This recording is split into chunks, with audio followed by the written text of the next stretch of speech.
By nature, photos are flat. They are two-dimensional. They have height and width, but they have no depth. You can look at this beautiful ocean scene on your screen, but as much as you might like to, you cannot walk into the shot. It's two-dimensional. This is why most photos are dull and boring, especially if they are someone else's photos. Have you ever noticed that? If you took the photo, when you look at it, it evokes a memory of that wonderful day on the beach. In your mind's eye, in your subconscious, you can actually walk into the shot. You can feel the sand on your feet. You can smell the salt air. You can hear the seagulls screech. But when you show your photo to a friend, it's just not going to trigger that same emotion for them. All they see is a flat, two-dimensional photo. Fortunately, there are some tricks that you can learn to give your photos a sense of depth. One of the things that great photographers have learned is a few simple, easy-to-follow tricks that make two-dimensional photos have a feeling of depth. If you want your photos to stand out, it is a good idea to learn a few of these simple techniques that add a third dimension to your flat photos, to give them the illusion of depth. Sometimes the illusion of depth comes naturally. It will appear right in front of you. Most people might not even notice it, but when you know what to look for, you will start seeing them everywhere, and you will know that it is time to pick up your camera and start taking some shots. The first big thing to look for is what is called, in the science of composition, leading lines. These are natural, parallel lines that lead the eye off into the distance. You've probably heard of this before. Train tracks, or roads that start out very wide, almost filling the shot, but become narrower and narrower as they go off into the horizon. Wharfs and piers have the same effect. Compose your image where the wharf almost fills the shot, but then gets narrower as it leads the eye off into the distance. While you are doing this, don't forget about the rule of thirds that we learned about in our last lesson. Another thing to look for is what is called pleasing lines that lead off into the distance. When you're out on your walk, the lines that you're looking for don't always have to be parallel lines.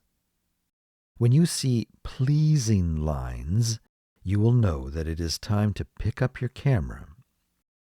Look for S-curves that form naturally on the landscape. It makes your viewer follow a beautiful curve off into the horizon. Here, the lines of the terraced rice fields really add a sense of depth. Roads often form an S-curve. Rivers, highways that lead into the city. These kinds of images can trigger a sense of adventure and exploration in the viewer.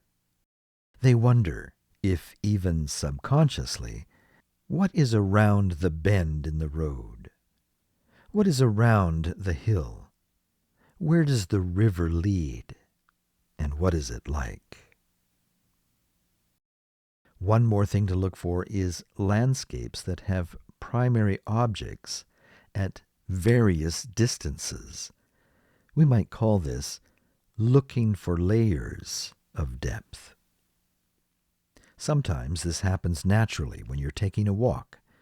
Other times, you might have to become intentional and position yourself in a way where you are adding objects yourself into the foreground. For example, when you have an open field like this, it is very difficult to add a sense of depth. I like it when I have some hills or mountains in the backdrop. Now we have a field in the foreground and mountains way off in the distance. This starts to add a feeling of depth. But let's keep building on that depth. Let's add a fence or other objects in front of the field.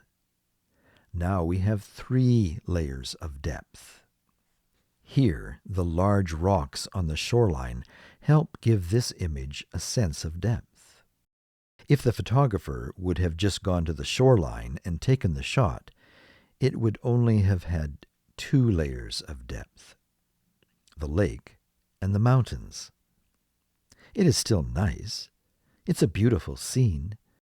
But by just stepping back and adding 1 more layer of depth, it makes this photo have a much bigger illusion of 3 dimensions.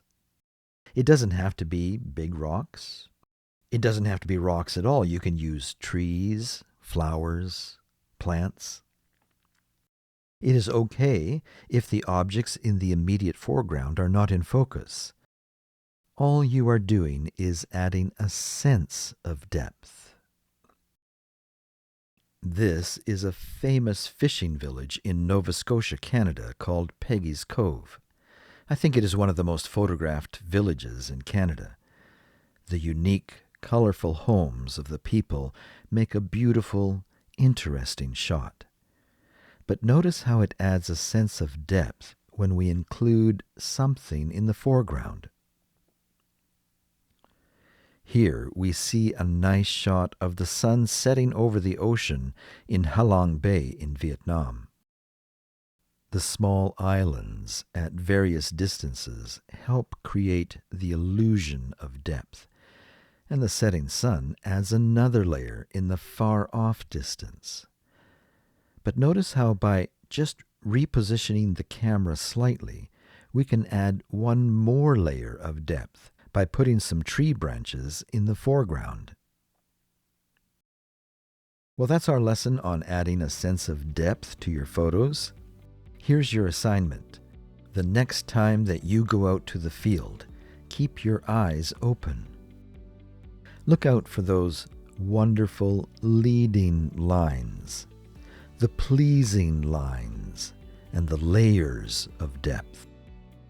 And when you do, start taking some shots. See if you can come back from your trip to the field with at least 5 good examples of creating photos that have a sense of depth. And as you do that, you will be training your eye to look for these things. And once you have a trained eye, you will be well on your way to getting better photos and videos with your smartphone. See you next time. So long for today.